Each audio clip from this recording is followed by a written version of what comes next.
Alright, hello and welcome to Conversations in Costumes.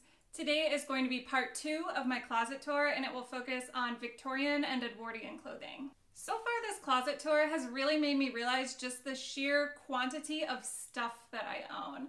I think that I really struggle to get rid of my costumes because they're kind of special to me because I spent so much time on them, and I also don't want to just donate them where they probably will go unappreciated. So even though my closet could really use a clean out, I'm never quite sure what to do with my costumes. But for now, I think the best thing to do is just to get started and show you what I have in my Victorian closet. I think it makes sense to start with my first ever Victorian project. I made this set for my very first foray into the Victorian era because I had heard that there was a festival near Seattle that I wanted to go to. That was almost exactly a year ago, and this has become my favorite era to sew for since then. I just love the dramatic silhouette and all the layers that you get in those bustle skirts. There are definitely some things that I would do differently for next time. I don't love the fit on the top, and I also use these coverable buttons that you can get at the fabric store. It was already missing 2 buttons when I put it on, and I lost 2 more in the process of making this video. Even though that was only a year ago, I feel a lot more confident in my Victorian costuming skills now. Up next is a simple seersucker seaside gown. I'm really proud of this dress because even though I don't have any formal education in pattern making, I managed to use a truly Victorian pattern as a starting point, and then I sketched in a new neckline and drafted the collar myself. As a seamstress that's totally self-taught, that felt like a huge win for me. This is also one of the cheapest things that I've ever made.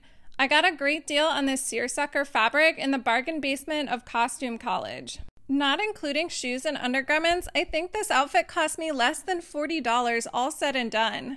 Up next is another mid-1880s project.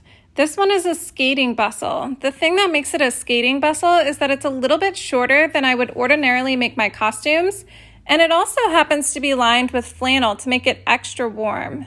Unfortunately, when lining with flannel, I forgot to account for the extra bulk, and I ended up having a couple of seams split because I had to take such a small seam allowance. In the end, it didn't even end up mattering since this event actually got canceled. I do still love the cute Christmas tree lining that I chose for this project, though. This next project is one of my favorites. I made this traveling dress out of a nice sturdy green twill. When I made it, I was definitely picturing myself wearing it on the ferry on my way to the Victorian Festival. This dress is my first foray into the world of using soutache trim. Since then, I've used this style of braid on 2 other projects. I just love the technique so much. This next dress is my only ball gown for this era. As you can see, it has a really long train which can be pretty unwieldy, especially in small spaces. I love the colors and the bottom half of this project, but I've never really been happy with the bodice, and I've been planning on remaking it, but I probably won't actually get around to doing that until I have somewhere to wear it. I struggled with the design process for this dress a lot.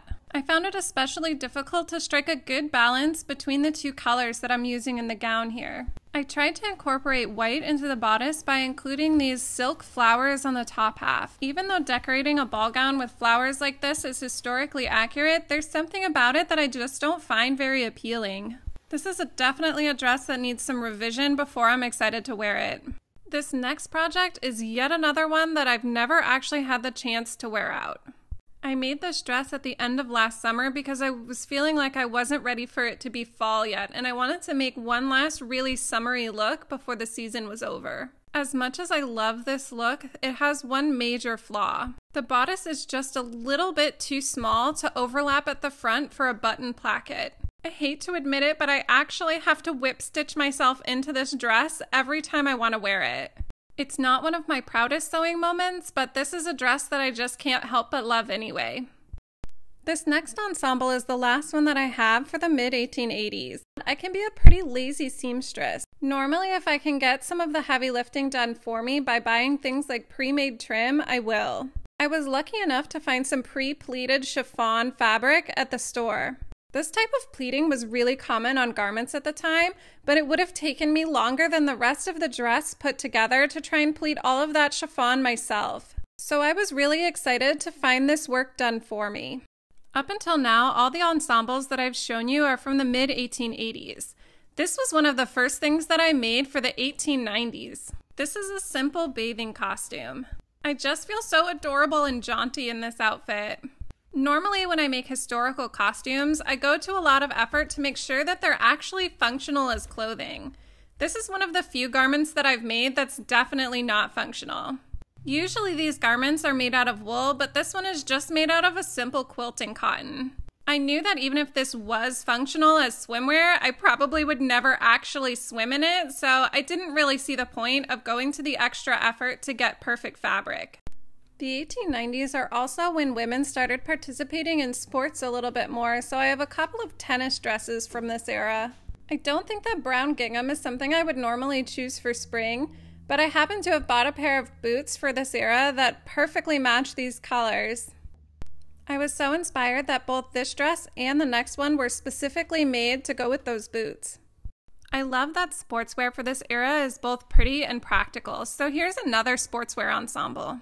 All over polka dots probably don't seem very historical, but I found a photograph of a woman wearing all over polka dots and holding a tennis racket. Although her polka dots were probably navy, the photograph is in black and white, so I figured I could take some creative liberties.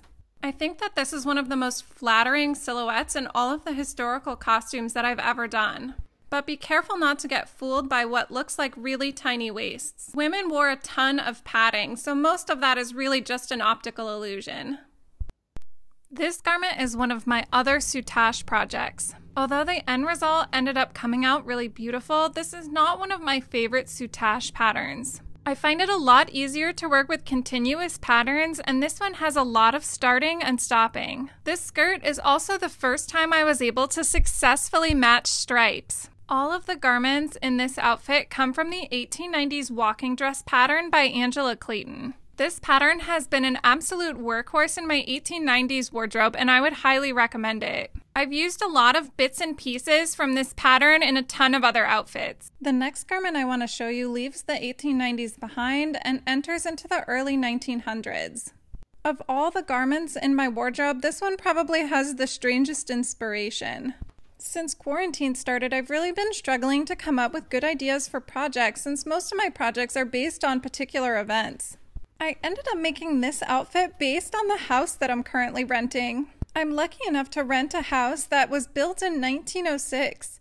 It has a gray exterior and a red door. I really love my house, so I thought it would be fun to do an outfit based on it. It's fun to imagine that the woman who originally owned my house might really have looked like this. Hopefully I'll never say anything bougier than this, but wow, trying on all of those clothes was actually a lot of work. One thing that this closet tour has shown me is that I have way too many clothes. I think one of my next videos is for sure going to be me cleaning out my closet. It also really made me think about the garments that I love, the garments that need some repairs, and the garments that I could honestly just get rid of. I think for my next video, I'm looking forward to getting rid of some things and making room for some new stuff in my life. So thank you for listening. This has been Conversations in Costumes, and I look forward to seeing you on the next one.